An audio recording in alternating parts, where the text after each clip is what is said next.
안녕하십니까. 자유한국당 북한산 석탄 수입 의혹 규명 특별위원회 위원장 유기준 의원입니다.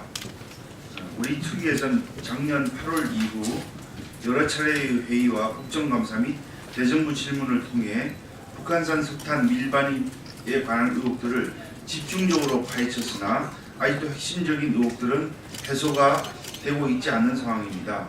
정부는 유엔 대북제재 결의안을 이행을 위해서 당연히 수사해야 될 부분까지도 수사를 하지 않았고 대북제재를 충실히 이행할 의지가 없는 모습을 보여주고 있습니다.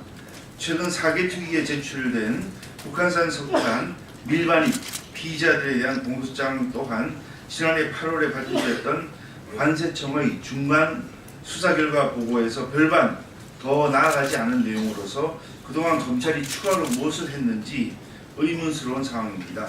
이러한 상황에서 국민 여러분께 북한산 석탄 밀반입 문제를 다시 한번 확인시켜드리고 또한 우리 특위의 활동 경과를 보고해드리기 위해서 이 자리에 서게 되었습니다.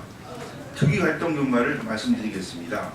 우리 자유한국당 북한 석탄 TF는 작년 8월에 결성되었고 이후 4차례에 걸친 자체회의 및 대정부 질문, 국정감사를 통해서 북한산 석탄 밀반입 의혹을 집중적으로 추궁한 바 있습니다.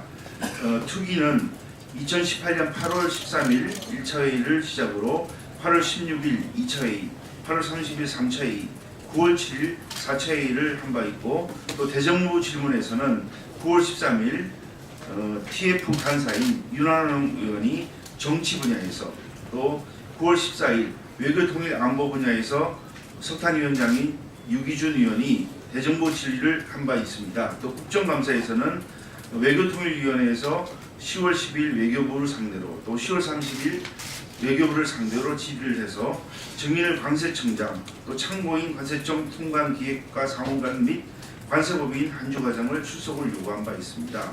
또 산업통상위원회에서는 2018년 10월 18일 남동발전에 관해서 질의를 한 바 있고 그 과정에서 증인 관세청 통관기획과 사무관, 관세청 인천세관 반장, 관세청 동해세관 조사심사팀 반장, 남동발전 에코자원부 차장, 헨트 대표, 관세법인 한주 대표, 관세청장을 출석 요구하기도 했습니다.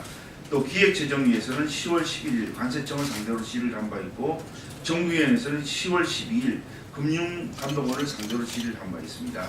특위활동 성과를 말씀드리겠습니다.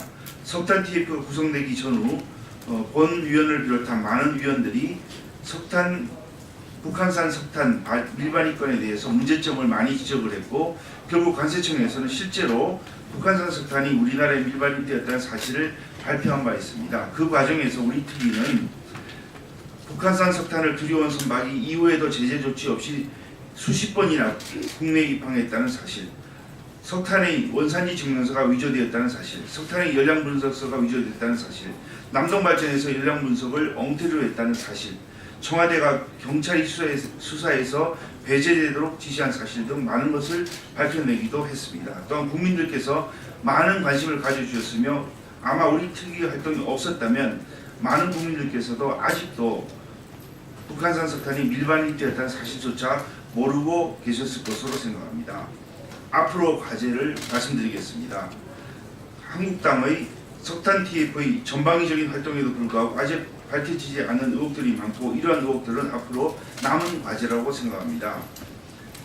특위에서 지적하였으나 밝혀지지 않은 의혹들을 말씀드리겠습니다.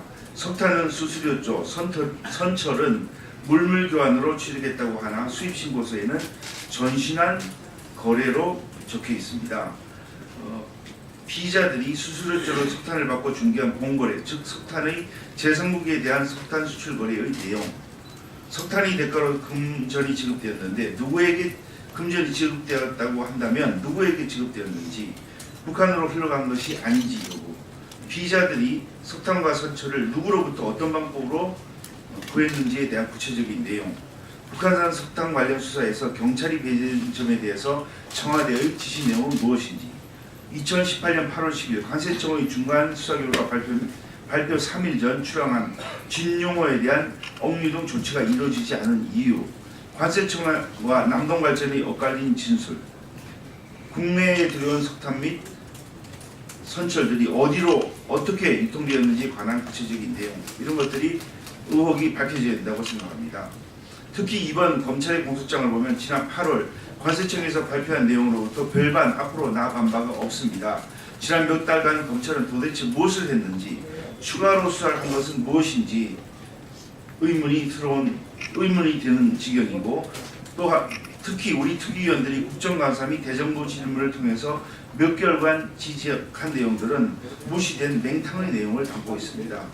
북한 석탄의 취득 방법에 대해서는 단순히 불상의 방법이라고 표시하여 넘어갔고, 대금 지급과 유통 경로에 대해서는 이런 방구 언급이 없습니다. 유통 경로가 밝혀져야만 배후에 또 어떤 세력이 있었는지, 공범이 있었던 것은 아닌지 밝힐 수 있었을 텐데 일부러 꼬리 자르게 한 것은 아닌지 의심이 됩니다. 이른바 적폐 수사의 반만이라도 수사 의지가 있었다면 이런 식으로 대충 넘어가지는 않았을 것이라고 생각합니다. 우리 특위가 상임위에서 집중적으로 질의했던 모 발전사에 관하여 북한산으로 의심된다는 내용을 관세사에 알렸고, 관세사는 남동발전에 알렸다는 내용의 관세청 증인의 직원이 있음에도 불구하고 공소장에는 내용을 몰랐던 남동발전의 직원을 이용하고 라고만 표시하고 있을 뿐입니다. 검찰의 공소장에는 남동발전 직원이 수입신고 및 무연탄을 반입한 실행행위를 한 것으로 나와 있습니다. 그렇다면 남동발전이 북한산 석탄일 가능성을 인지했다면 피의자들과 같이 공범이 될 수도 있는데, 남동발전 직원은 그냥 몰랐다고 전제해버리는 것은 국회를 무시한 것이고 직무유기에 가깝다고 할 것입니다. 우리 한국당 북한석탄 TF는 앞으로 북한산 석탄 반입에 대한 감시의 눈을 부릅뜨고 유엔 대북제재 결의안이 충실히 이행될 수 있도록 최선의 노력을 다하겠습니다. 감사합니다.